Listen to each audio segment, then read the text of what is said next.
문재인 대통령과 김정은 국무위원장이 평양에서 세 번째 만남을 가진 가운데 평화와 협력 시대로의 변화에 도민들도 큰 관심을 나타냈습니다. 문 닫은 GM 군산공장을 전기차 생산기지로 조성하는 방안이 급물살을 타고 있는 가운데 12개 관련 기업들이 이전 의사를 밝히고 나섰습니다. 측에게 폭행당한 뒤 한 달 만에 숨진 익산 소방서 고 강현희 소방경이 연금관리공단으로부터 순직을 인정받았습니다. 여러분 안녕하십니까? 전주 MBC 뉴스데스크입니다. 문재인 대통령과 김정은 국무위원장이 평양에서 역사적인 세 번째 만남을 가졌죠. 넉 달 만에 이뤄진 두 정상의 만남에 도민들도 큰 관심을 보였습니다. 한범수 기자입니다. 문재인 대통령이 탄 전용기가 평양 순안국제공항에 도착하자 시민들의 눈과 귀가 집중됩니다. 이런저런 부침 속에서 이뤄진 두 정상의 세 번째 만남에 대한 시민들의 관심은 지난 판문점 회담 못지 않았습니다. 김정은 위원장이 직접 영접을 하셔서 아주 참 기쁩니다. 이북에 가신 것을 환영하고. 시급한 현안이 적지 않지만 시민들은 무엇보다 전쟁 없는 세상을 바랐습니다. 물론 핵도 있고 경제적인 문제도 있고 그렇겠지만 일단은 평화. 모든 사람들이 걱정하지 않고. 개성공단에서 부랴부랴 짐을 싸야 했던 기업인들에게도 회담 소식은 반가웠습니다. 재계 인사들까지 대거 수행단에 포함되면서 남북 경협 재개 가능성에 큰 기대를 나타냈습니다. 현재 베트남 생산하고 있지만 개성공단은 굉장히 합작이 많습니다. 다시 재개가 된다면 승인이 올라가서 개성공단 사업을 다시 해야죠. 본부자재나 기계 몇 봤는데. 시민단체들도 두 정상의 만남을 적극 환영했습니다. 교착 상태인 북미 관계를 잘 조율해야 한반도 평화가 보장되는 만큼 대통령과 방북단의 역할을 강조하기도 했습니다. 이 북미 간의 협상이 잘 되어야지만이 대북 제재 문제가 해결이 되어서 남북 관계가 더 앞으로 나아갈 수가 있거든요. 그것을 이뤄내는 방안을 찾아야 되는 게. 이 밖에 체육과 문화에 한정된 남북 교류가 점차 확대될 것에 대비해 돈은 물론 시군에서도 세심한 준비가 필요하다는 주장도 제기됐습니다. MBC 뉴스 한범수입니다. 전주시가 남북 교류를 위한 중장기적인 로드맵을 마련해야 한다는 주장이 제기됐습니다. 전주시의회 김원주 의원은 5분 발언을 통해 다수의 자치단체들이 경쟁적으로 남북 교류 협력 사업을 준비 중인 만큼 전주시도 전담 부서와 실무기획단 등을 꾸려 자매 결연 추진 등 선도적으로 새로운 시대를 준비해야 한다고 말했습니다. 군산에 희소식이 들리고 있습니다. 문을 닫은 GM 군산 공장을 전기차 생산기지로 조성하는 매우 구체적인 방안이 논의되고 있는데요. 어떤 이야기인지 강동엽 기자가 취재했습니다. 전북경제 위기의 근원지인 한국 GM 군산 공장에 대해 처음으로 구체적인 활용 방안이 나왔습니다. 에디슨 모터스 등 전기차 관련 중소기업 12곳이 컨소시엄을 구성해 입주를 타진한 겁니다. 공장 전체 면적의 4분의 1인 30만 제곱미터를 전기차 생산기지로 구축하는 안으로 생산 차종은 선호도가 높은 다마스 같은 크기의 전기 경상용차나 승용차가 될 전망입니다. GM 공산 공장을 직접 활용을 해서 전기차를 만들어서 지역 경제에 이바지할 수 있는 방법이 없을까. 그래서 이번에 같이 도모를 해서 업체들이 민주당과 정부기관의 협조를 요청한 터라 정책 자금을 지원받고 정부가 조정자 역할을 한다면 성사 가능성이 적지 않습니다. 관건은 GM의 매각 의지입니다. 올 초 베리앵글 GM 총괄 부사장은 인수 의향자가 있다면 공장을 매각할 계획도 가지고 있다고 밝힌 상황입니다.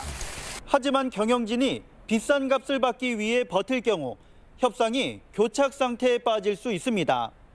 또 중소기업 투자만으로는 완전한 재가동을 담보할 수 없어 외국계 투자사나 완성차 업체를 대상으로 한 지속적인 유치 작업도 중요합니다. 지역 경제에 미치는 파급 효과 등을 따져서 그림이 그려지면 관철을 시켜야죠. 중소기업 투자 추진이 군산 공장 재가동과 지역 경제 회생의 신호탄이 될 수 있을지 향후 추진 과정이 기대를 모으고 있습니다. MBC 뉴스 강동엽입니다. 취객에 폭행당한 뒤 한 달 만에 숨진 익산 소방서 소속 고 강현희 소방경이 순직을 인정받았습니다. 공무원 연금관리공단은 공무원 연금 급여 심의회를 열어 강소방경의 사인인 뇌동맥류 파열이 직무수행과 관련이 있다며 순직을 인정했습니다.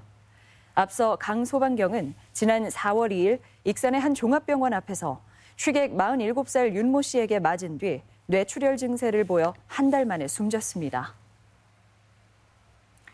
추석 명절이면 시골의 고향 마을을 떠올리는 분들 적지 않을 텐데요. 좀 더 아름답고 깨끗한 고향을 만들기 위한 운동이 전개돼 농촌에 활력을 불어넣고 있습니다. 박찬희 기자입니다. 60여 가구가 모여 사는 무주의 한 농촌 마을입니다.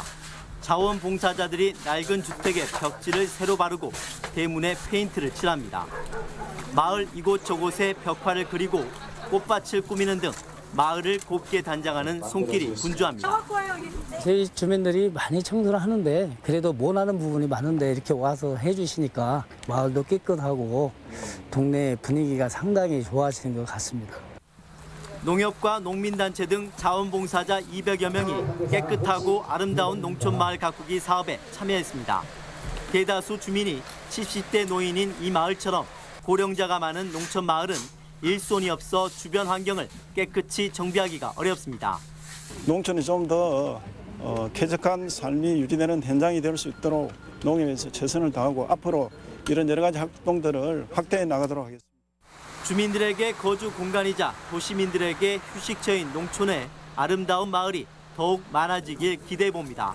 MBC 뉴스 박찬익입니다. 원불교 최고 지도자인 종법사에 김주원 영산선악대학교 총장이 선출됐습니다. 원불교 수의단회는 오늘 익산 중앙총부에서 임시 수의단회를 열고 김주원 총장을 제15대 종법사로 선출했습니다. 김 총장은 선출 직후 중앙총부 영모전에서 봉고식을 가졌으며 오는 11월 4일 중앙교의회에서 공식 취임합니다. 전북대학교 개교 70주년을 기념해 조성된 건지광장과 건지대로의 준공식이 열렸습니다. 53억 원이 투입된 건지광장은 교내 옛 분수대 부지 만여 제곱미터를 활용해 전통 누각과 쉼터 등으로 조성됐으며 건지대로는 캠페인을 통해 기부된 나무들로 꾸며졌습니다. 국민연금 이전을 폄하한 외신 보도 논란이 확산되고 있습니다. 전라북도 의회는 오늘 임시회에서 사실관계를 확인하지 않은 채 혁신도시와 국민연금을 폄하한 월스트리트저널의 가짜뉴스를 규탄하는 결의안을 발의했습니다.